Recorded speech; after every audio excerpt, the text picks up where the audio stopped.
Thank you. Thank you very much for the invitation.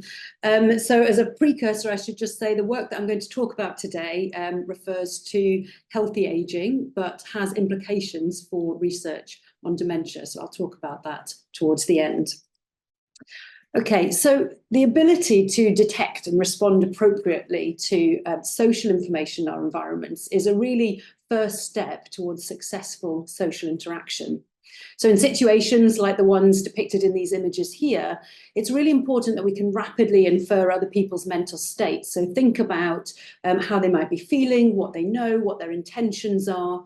And so as such, our ability to attend to this social information is a really real-time measure of our theory of mind ability. Now, at its most basic level, we know that visual attention tends to decline in older age. And this decline exceeds that we might expect from these more general cognitive slowing. So when older aged participants are asked to complete visual search tasks, they tend to be less accurate and slower in responding compared to young adult participants. But they also tend to be more susceptible to distraction from additional stimuli.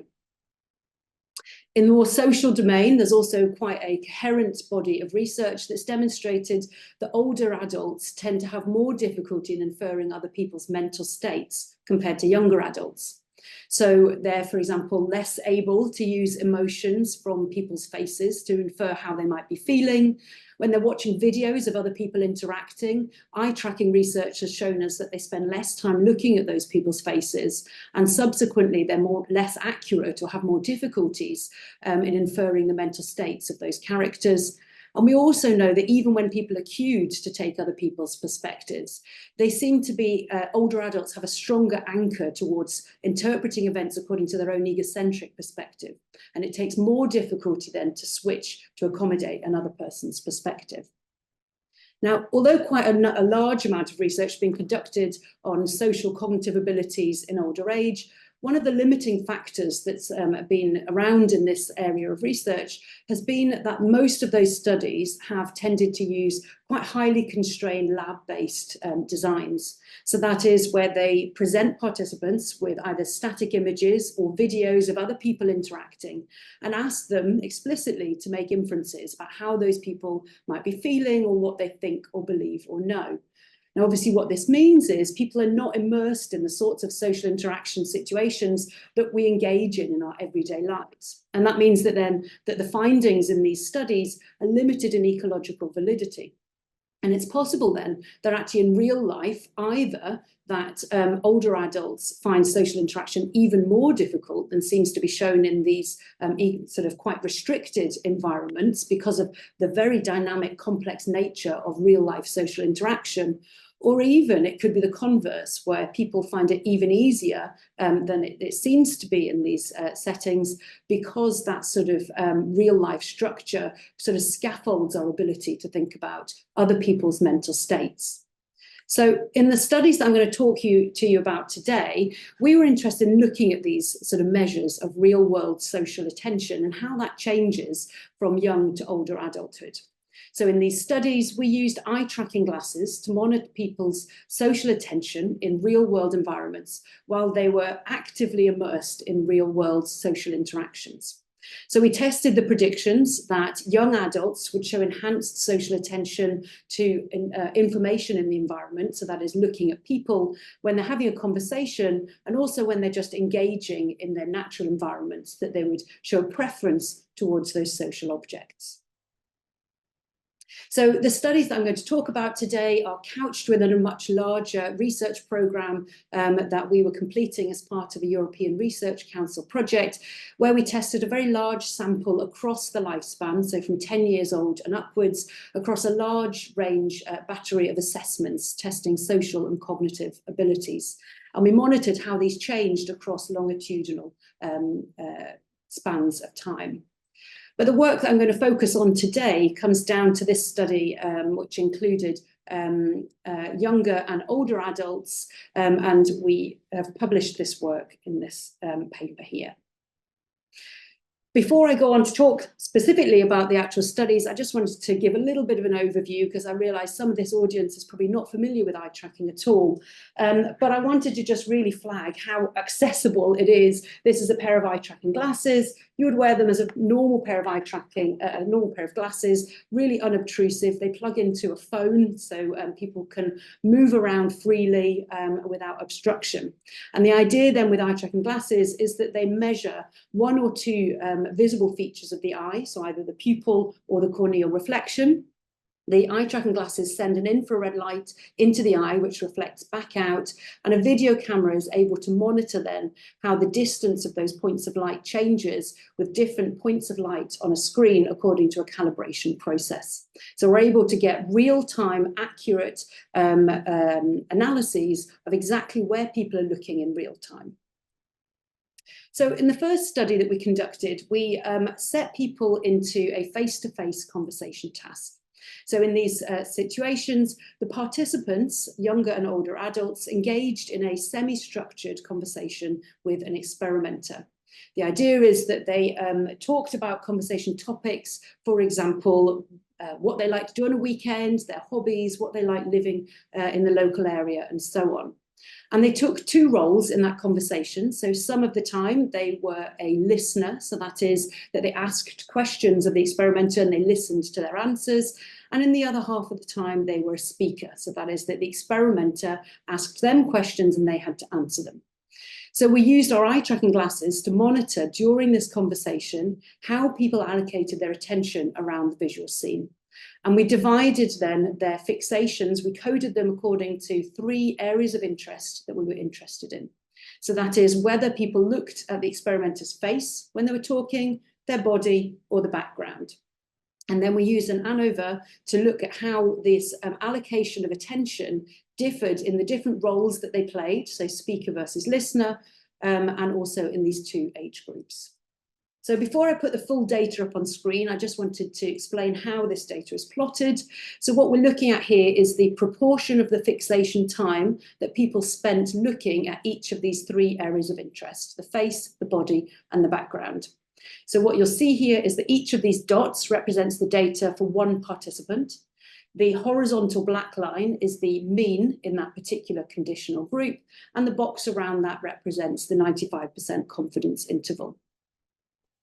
So firstly, what we saw is that we replicated the expected patterns of social attention allocation. So that is that participants spent a larger proportion of time fixating the experimenter's face during the conversation compared to either the body or the background. We also found that there were distinct patterns of social attention allocation depending on whether the person was speaking or listening. So what you can see here in the yellow bars is that participants spent significantly more time looking at the other person's face when they were listening to that person speaking compared to when they were speaking themselves. And conversely, then they spent more time looking at the background when they were speaking compared to when they were listening. Now, this pattern reflects the cognitive difficulty which is inherent in having to speak. So when you're producing language, that is additional cognitive effort which is required to keep track of the conversation and to plan your next part of the conversation. And so people manage that cognitive effort by detaching their attention away from this sort of complex, dynamic social information in the face, and instead they attend to the background, which is less distracting and less dynamic, and that allows them to free up cognitive resources to engage in that conversation more effectively.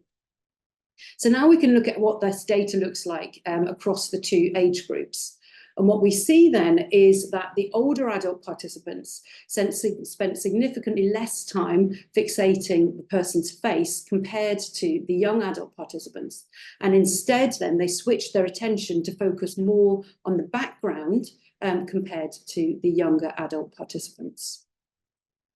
So to summarise what these suggest is that firstly, some of the first evidence that real-world immersive social attention undergoes age-related change. So that is that as people get older and healthy ageing, people attend less to their social environments. Now what this means is, obviously in a conversation situation, they might be missing, therefore, some really important social context cues about how that conversation's going. And that then might have detrimental effects further down the road in terms of their interactions and then social networks. Now, looking at those plots, the actual numerical differences are like very small in terms of the differences in attention towards social information. However, it's likely that even these very small effects become cumulative over time in these dynamic situations. If you miss one important, maybe look of confusion or intent in somebody's face because you're attending to that face less, then that might have downstream effects which become bigger and bigger as that conversation evolves, and the complexity of that conversation also builds up. So what this suggests then is that this difficulty and this decline in social attention in older adulthood might be a possible source of this difficulty in theory of mind that is also seen in older adulthood. What we also saw from this data is that people use social attention as a means of managing the cognitive effort which is inherent in social interaction. So older adults move their attention away from this complex social information in the face, and instead they attend more to the background, which has less of a social dynamic information, because this means that they can free up some of the cognitive resources that they otherwise have reduced in this older age period. So we were interested in following up on this effect of the cognitive capacity.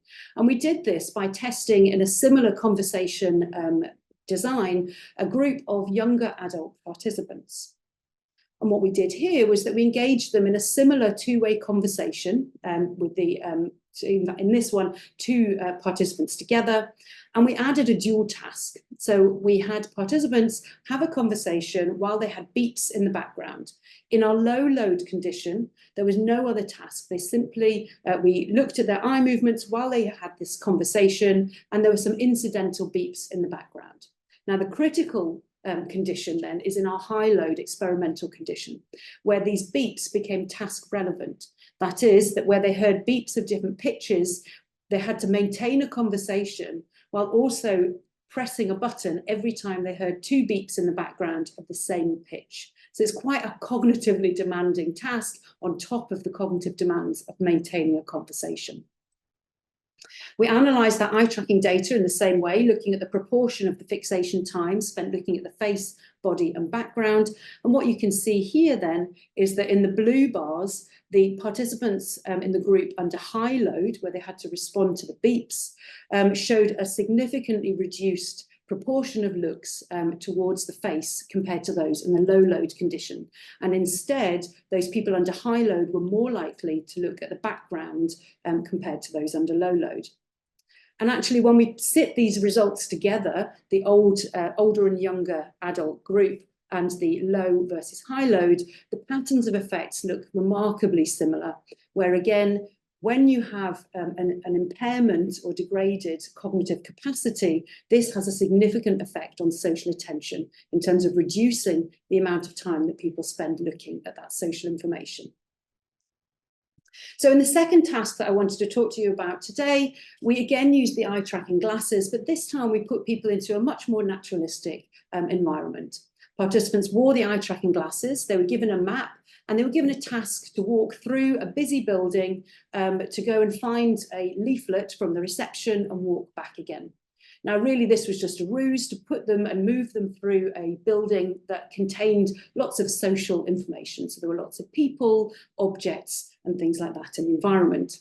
And so here what we did was that we coded all the eye tracking data according to the proportion of time that people spent looking at other people in the environment, the path that they were walking on, and also time spent looking at the map.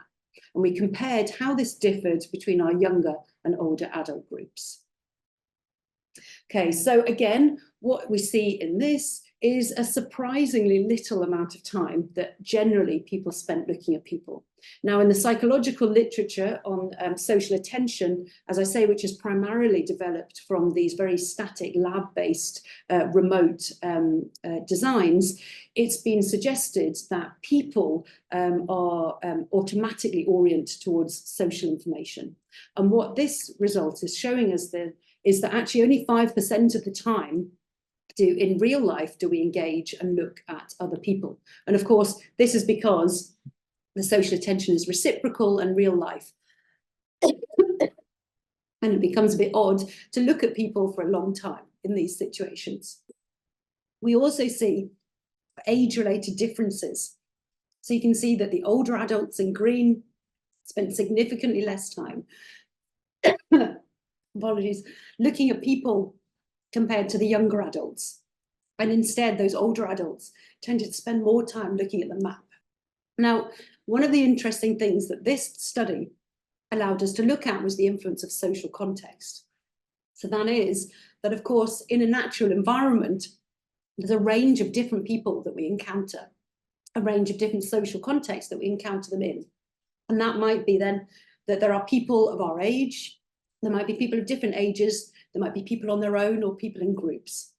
And so one thing that we were interested in doing and following up this study was to recode this data according to the individuals that were available in the environment and how people attended to those. So we know, again, from lab-based tasks, that people show in-group biases in the way that they tend to interact with and attend to people in their environments. So when people are their own age, people look at people more. People also are more likely to look at people of their own ethnic group, and they show biases and a higher willingness to interact with people from their own ethnic groups. And gender is one of the effects of our social environment, which is slightly more mixed, where both genders tend to show preference towards females. So what we did was that we recoded all of our data according to the people that were in the videos and whether they belonged to the in-group or the out-group of that particular individual whose eye tracking data we had measured. And we took these three different categories of in and out groups as our measures, so age, ethnicity, and gender. And what we found then was that our adults experienced these attentional biases towards the in-group members of their same age and ethnicity. So that is that if people in the environment fit with their in-group in terms of age and ethnicity, then people were more likely to look at those people and spend more time looking at them. In contrast, there was no difference according to gender.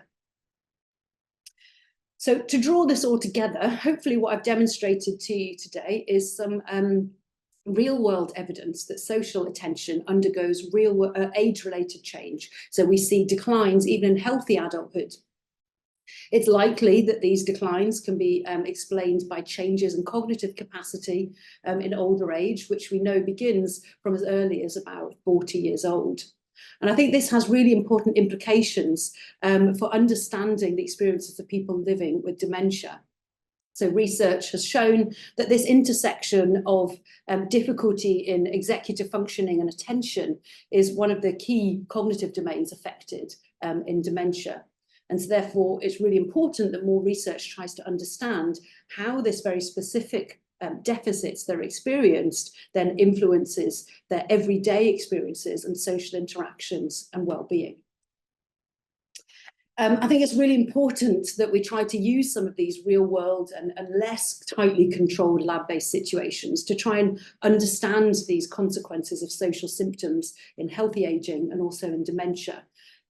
Using methods such as these real-world eye-tracking glasses gives us a much more immersive and realistic insight into the experiences of those people, and as such should be really key to developing the right supports and interventions to maintain that sort of healthy well-being longer into older adulthood. One of the things that second study shows with the in-group effects suggests that there might be a way of actually enhancing the sorts of social interactions and the success of those social interactions that older adults have when they're interacting with people that they know well or people from their own in-groups, and that those more successful social interactions might be used as a training mechanism perhaps to those more difficult situations they might find themselves in with unfamiliar other people. And finally, I think it's just worth noting that while I think that these real-world eye-tracking immersive situations are really a fantastic insight into more realistic and ecologically valid experiences that people have, I think there are some limitations, of course, to using this methodology. So one of those is that by wearing the eye tracking glasses, people realise and are maybe more change their behaviours because they realise that they're being monitored, but also because although we're looking at social attention and how people allocate that attention, the eye tracking glasses by their nature have a front-facing camera, which means that we only see and we can only measure the amount of time that they spend looking at people when they've chosen to turn their attention towards that scene. So anything that is behind people that they may have chosen deliberately to ignore is missed from that sort of analysis. So I think there's still further work that needs to be done to fully understand how people attend to and allocate their attention. So at that, I'm just going to say thank you to all our fantastic participants who took part in this study, to the team who completed a lot of this work, and to all of you for your attention. Thank you.